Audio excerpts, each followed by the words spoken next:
মানাহ ৰাষ্ট্ৰীয় উদ্যানৰ বাঁহবাৰী বনাঞ্চলত ঢেকীয়াপতীয়া বাঘৰ মুক্ত বিচৰণ পৰ্যটক কঢ়িয়াই নিয়া জিপচি চালকৰ কেমেৰাত বন্দী হ'ল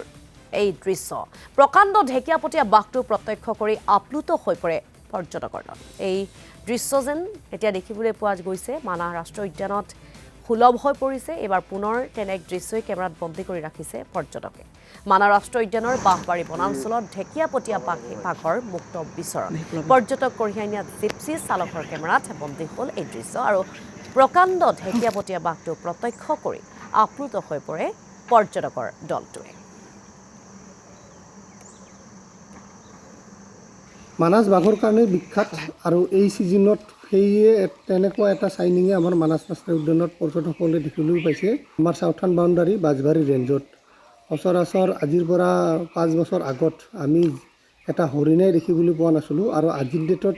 মানে ৰয়েল বেংগল টাইগাৰ কম্ফৰ্টেবলি মানে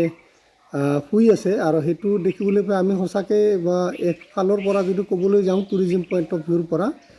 খুবেই ভাল খবৰ কিন্তু এটা ভয়ৰ কথাও হয় কাৰণ যিটো সাউথাৰ্ণ বাউণ্ডাৰী তাত 4-5খন গাঁৱৰ মানুহ মানে দিনে ৰাতিয়ে মানে আবদান কৰে আৰু নিজে চলাচলৰ কাৰণে তো অদূৰ ভৱিষ্যতে হয়তো যদি তেনেকৈ হয় কেতিয়াবা মানুহকো এটেক কৰিব পাৰে আৰু আমাৰ যিখিনি তাতে খোৱা ৰাইজ এতিয়া সময় হ'ল অলপ সাৱধান হোৱাৰ আৰু এই ক্ষেত্ৰত মই এটা ক'বলৈ যাওঁ আমি লাষ্ট 20 বছৰ ধৰি মানাহত কাম কৰি আছোঁ এই সময়ত যথেষ্ট হক ডিয়াৰৰ সংখ্যা আছিল আৰু আজিৰ ডেটত ক্ৰমান্বয়ে আজি 2-3 বছৰৰ ভিতৰত যথেষ্ট হক ডিয়াৰৰ সংখ্যা মানে কমি গৈছে